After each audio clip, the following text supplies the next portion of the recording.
Welcome back to Startup Street. Now, 2-year-old EdTech platform Infinity Learn, owned by Sri Chaitanya Group, said it has become profitable in this financial year, that is FY23, and reached 100 crores in revenues from operations in FY23 from 2.3 crores the year before. The platform had reported a loss of nearly 37 crores in FY22. Currently, Infinity Learn claims to have more than 750,000 subscribers and 7 million learners, and aims to reach 50 million learners and 1 million paid subscribers on its platform by 2025. Joining me now to discuss the company's financial performance and more is its founding CEO, Ujjwal Singh. Ujjwal, welcome to Startup Street and thank you for your time here. If you could start by telling us what helped you achieve profitability finally in 2 years of operations, and give us a sense of where profits are at and what drove the revenue growth to jump from 2.3 crores to 100 crores. So I think there are three basic pillars on which we worked. We were frugal from start. First year, definitely, while we were building the product, we spent a little money. But the cost of customer acquisition was one of our focused area. And we really worked hard on organic CAC. And that helped us to acquire customer at a very less cost. That's one of the reasons that we were profitable. But I think we were very focused on an outcome-based EdTech platform. We focused on test prep. We largely focused on 9 to grade 13, starting 2021 onwards. And it took us 2 years to build this top line of 100 crores. On top of it, I think... sorry, go ahead. Sure, Ujjwal. You said you've been very frugal and that helped you achieve profitability, and expense growth was about 2x during this period it grew. Will these expenses continue to reduce in the coming years, or how do you see this panning out? It'll grow for this year because we are starting a few new centers. So we are moving from absolute online to now getting into a hybrid mode.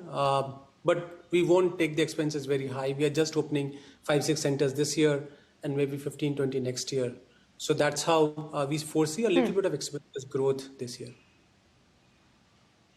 All right, and you also want to achieve, or rather reach more than 50 million learners and 1 million paid learners by 2025. Is this going to happen organically? Because, in your 2 years, you've already made 3 acquisitions, and that's been a big part of your growth story. So I think mostly it's an organic growth, which we are expecting. We are on track to meet both numbers at this point of time.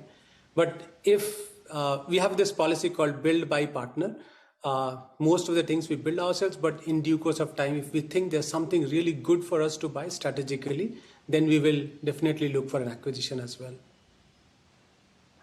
And, would you be able to specify in which area specifically you'll look at that acquisition that you're planning?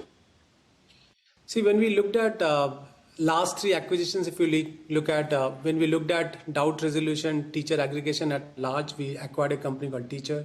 When we looked at a YouTube expansion and distribution, we looked at Don't Memorize. And when we wanted to expand from grade 4 to 8, we looked at a company called Viz Club. I think we look at a B2B company largely to expand ourselves, which has good reach in the school side. And how many of your 750,000 subscribers and 7 million learners on the platform are actually paid currently? So our 750,000 learners are paid learners at this point of time. And 7 lakh learners who access our content 7 million learners who access our content every month are free users. So we likely churn them to become paid learners in the course of time. So that's what we are saying, is that we'll have 50 million free users and 1 million paid users by 2025. Ujjwal, currently you're looking at 100 crore revenue and you want to become 500 crores in revenue in the next 3 years or so. What's going to drive that growth if you have a strategy charted out? So largely the centers will drive the growth, and then we have started a new vertical on tuitions, grade 4 to 8 math and science tuition. That's early stage, showing a lot of good traction. I think that's the second big areas where we are forecasting big numbers, apart from our test prep, which is the bread and butter business.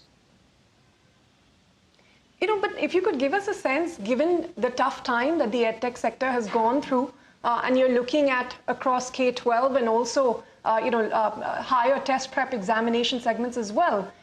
Where is the growth coming from? How much of it will have to be physical only? How much will remain online?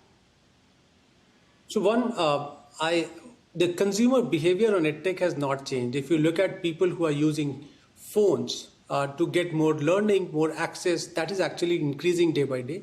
Yes, we have seen certain change in payment patterns and free consumption of content and stuff like that. But we are very gung-ho about the strategy which we have.